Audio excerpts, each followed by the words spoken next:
Isn't that illegal? I've got some facts and figures for you, some official statistics. According to the CIA World Factbook, as of July 2006 there were approximately 6.5 billion people in the world. Now that number's growing by 1.14% per year, which means that this time next year there will be around 75 million more people on the planet than there are now. People die obviously, and the death rate is currently 8.67 deaths for every 1,000 people. So in other words, over 56 million people will die in the coming year. Statistically, 1/3 of those deaths will be Christians, because 1/3 of the people today say they are Christian. So if you believe the message of the Bible is true, 80 million people, 1/3 of the people who die, will ascend up to heaven, enter the pearly gates, and have a lovely time flitting around from cloud to cloud on their new wings, playing the harp and trying to get Jesus' autograph. About 1/5 of the people who die, again according to the statistics, will be Muslims. And if they're right, if Allah really is the one true God, this time it will be the people who believed in him who are allowed up into heaven. And although this time the numbers will be smaller, that's still 11 million more Muslims in heaven each and every year.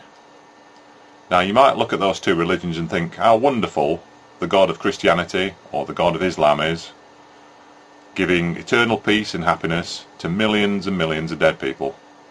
And let's face it, if you're dead, your options are pretty limited, so the concept of a place where you're going to live forever and never feel pain or suffering is going to sound quite appealing to you. On the other hand, welcoming all those people into heaven is only part of God's big plan. Obviously his other plan is to torture and burn everyone who doesn't make the cut in everlasting fire, everlasting torment for all eternity. Christians believe that anyone who's not a Christian will go to hell, and obviously Muslims believe pretty much the same type of thing. If you don't worship Allah, you're in for a world of everlasting pain and suffering.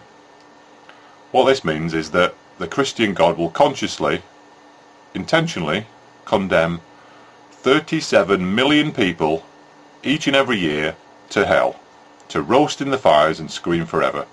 That's 37 million people, all sent to the most excruciating torment and torture imaginable, all for the one crime of not believing in the right God.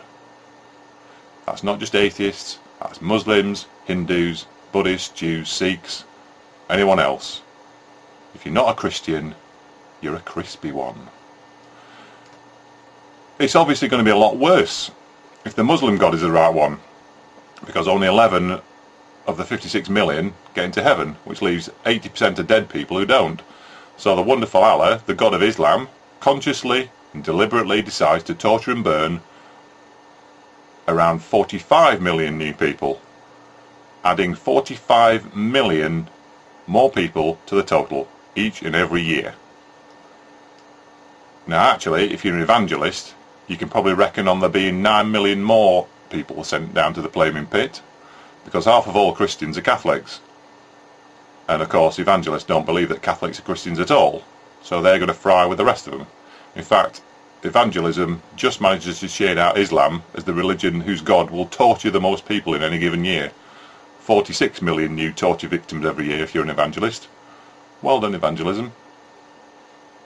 Don't forget, that's just 1 year. The figure's for one single year, and it's every year. So in 10 years, say, 10 years from now, 370 million non-Christians will be burning. Now 370 million, that's about half the entire population of Europe at the moment.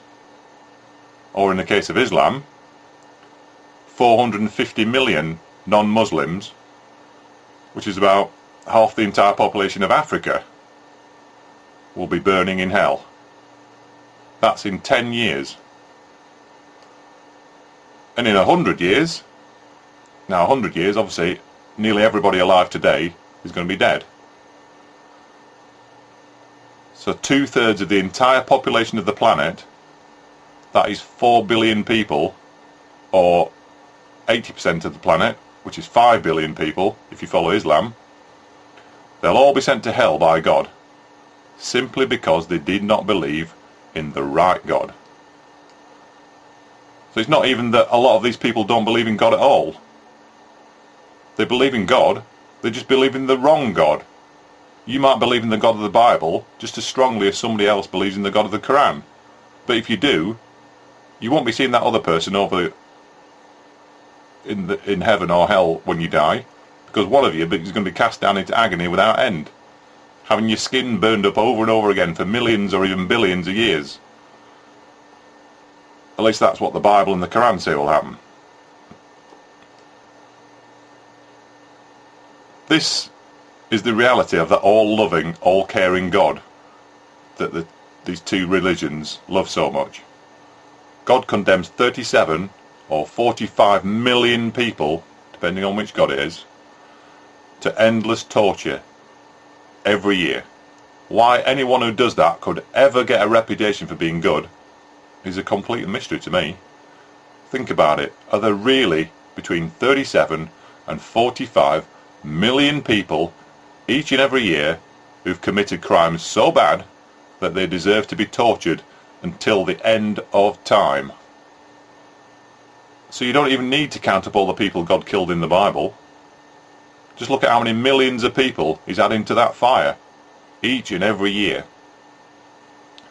So spare a thought for atheism. Atheists don't believe that anyone gets tortured after they die. If you're Muslim, you won't be cruelly punished for your beliefs if it turns out you were wrong. If you're a Christian, atheists won't even try to scare you into believing that you should change your ways and accept atheism so that you can avoid burning in hell. Atheists want you to know that if we never change the mind of a single person, not one, if all the Christians stay faithful to Christianity, if all the Muslims keep on praying to Allah, and all the Hindus keep on doing whatever it is they do, nobody, zero, not a single person who dies will suffer in fiery torment for all time. Not one. So if it was a choice, and it isn't a choice for me because I don't believe in God, so I can't choose because I don't believe.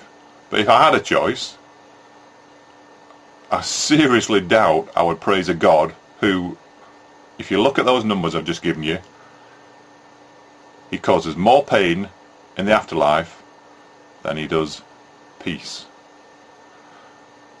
And all because you didn't believe in him. Isn't that illegal?